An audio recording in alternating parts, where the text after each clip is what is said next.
Hey, bonsoir tout le monde, c'est Monsieur FNAF. Si vous vous souvenez bien, il y a 2 mois à peu près, je vous avais fait un petit résumé, un petit bilan de la 17e saison de koh qui se produisait au Cambodge. Hier soir, ou du moins hier soir pour moi, à l'heure où je tourne, le premier épisode de la 18e saison de koh est passé sur TF1. Et je suis là pour vous faire une petite review.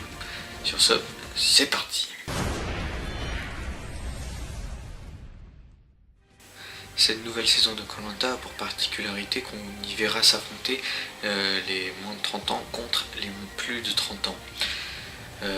Les moins de 30 ans intégrant alors l'équipe des jaunes et les plus âgés intégrant alors l'équipe des rouges.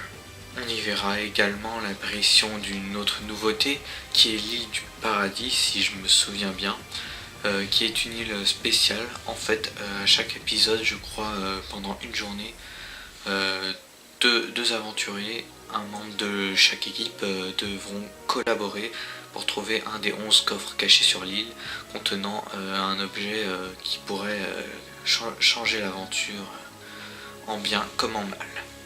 Donc l'épisode commence avec les aventuriers qui arrivent en bateau et à peine ils arrivent, ils n'ont même pas effleuré le sol de l'île. Ils doivent déjà participer à leur première épreuve de confort qui est de récupérer des objets sur un autre bateau. Des objets qui pourraient être bénéfiques, style des fruits, comment ça s'appelle le fruit? Au pire on s'en fout là, le fruit qui aiment bien à koh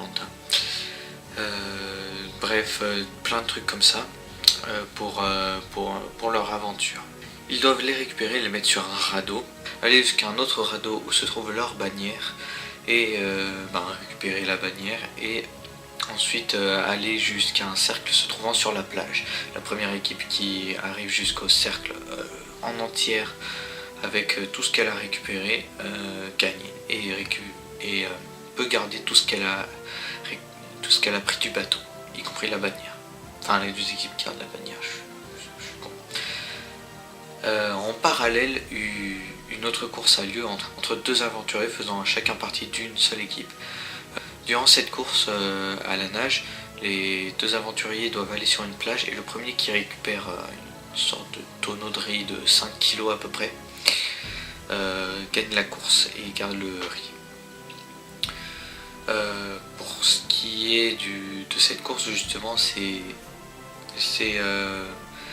les rouges qui gagnent et pour ce qui est de la course avec la bannière, le cercle, tout ça, ce sont les jaunes qui gagnent. L'aventurier rouge ayant participé à la course du riz, donc il s'agit de Romain, l'aventurier Romain des rouges, donc des plus âgés. Il a l'honneur d'être le premier aventurier à aller sur l'île du paradis. Mais il doit choisir celui qui ira avec lui, et bien évidemment c'est un jaune, un membre de l'équipe adverse. Il choisit donc Thomas. Ces deux-là vont alors trouver un coffre contenant 2 demi-colliers. Ces demi-colliers, chaque moitié de collier va à un des deux aventuriers. Et lorsque les 2 demi-colliers se rejoignent pour former un seul collier, il permet d'assurer l'immunité à un aventurier. Mais il ne peut pas fonctionner, un seul demi-collier ne peut pas fonctionner, il n'a aucun effet.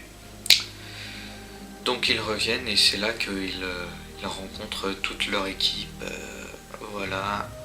Et c'est là qu'on peut observer que bien évidemment Thomas n'arrive pas bien à s'adapter puisqu'il est arrivé un peu plus en retard. Romain ça s'intègre direct mais pas Thomas, et puis visiblement c'est les jeunes, ils sont moins organisés, donc il a eu un jour de retard pour s'intégrer et donc il est un peu à l'écart, d'autant plus que les autres le voient un peu comme celui qui donne des ordres, celui qui croit toujours avoir raison, donc c'est mauvais. Mais en parallèle, les jaunes réussissent à voir le feu, ce qui est un point positif à koh, très positif même. Du côté des rouges, le début d'aventure se passe bien, contrairement aux jaunes, ils sont beaucoup plus organisés. Et donc voilà, c'est le seul truc qui leur fait défaut, c'est le feu. Et ensuite il y a l'épreuve d'immunité qui, je le rappelle, dans Koh Lanta, est l'épreuve qui décide laquelle des deux équipes, des trois équipes dans la précédente saison, mais là c'est deux, laquelle des deux équipes devra aller au conseil le soir pour éliminer l'un de ses aventuriers. Les rouges perdent, donc c'est eux qui doivent affronter le conseil. Problème, les rouges s'entendent à merveille.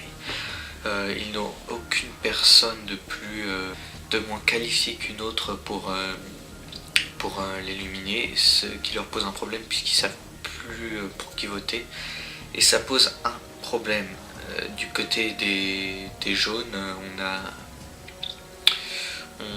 quelques alliances qui se font du côté de André, Théotime et l'autre, un autre, mais comme il n'a pas été très important cet épisode, je n'ai pas retenu son nom.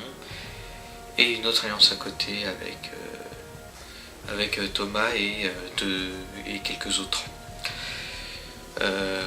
Ces alliances, on nous explique qu'elles pourraient être problématiques, qu'elles pourraient gêner l'aventure. L'équipe des jaunes subit néanmoins un point négatif, très négatif. Il s'agit de Marine qui, à cause du fait qu'elle soit trop faible, ne peut pas continuer l'aventure. Elle est donc remplacée par Mai. C'est un point assez négatif, surtout en début d'aventure, c'est vraiment dommage. Mais c'est Koh Lanta. On en arrive donc au conseil. Durant ce conseil où les rouges doivent voter pour qu'un de leurs membres se fasse éliminer, deux aventurières rouges sont retenues. Il s'agit de Marguerite, à cause du fait qu'elle soit à l'écart et que peu de rouges soient en affinité avec elle, et Delphine à cause du fait qu'elle ne soit pas assez bonne physiquement. Ce sera au final Delphine qui sera éliminée. Ce qui est dommage puisqu'on était à deux doigts d'une égalité, et j'aurais bien voulu savoir ce qui se passe en cas d'égalité au niveau des votes. Peut-être le truc avec les boules. Attention à ne pas sortir de son contexte. Les boules, c'est en fait, il vous dit une boule blanche, une boule noire, celui qui tire la boule noire, il est éliminé, quoi, un truc comme ça. Et donc, parlons plus précisément de quelques aventuriers que j'ai retenus. Pour ce premier épisode, j'en ai retenu précisément 4. Le premier, ce sera André. André qui explique, on le voit dans la vie courante comme une sorte de nounours en peluche, mec tout sympa, tout gentil, mais qui est rugbyman déjà, et un nounours en peluche rugbyman, voilà, et qui il veut prouver qu'il est pas si nounours en peluche que ça. Et il le fait très bien. Ce que j'ai retenu particulièrement chez lui, c'était le fait que il avait l'air d'être le plus organisé des jaunes, ce qui est déjà une bonne qualité.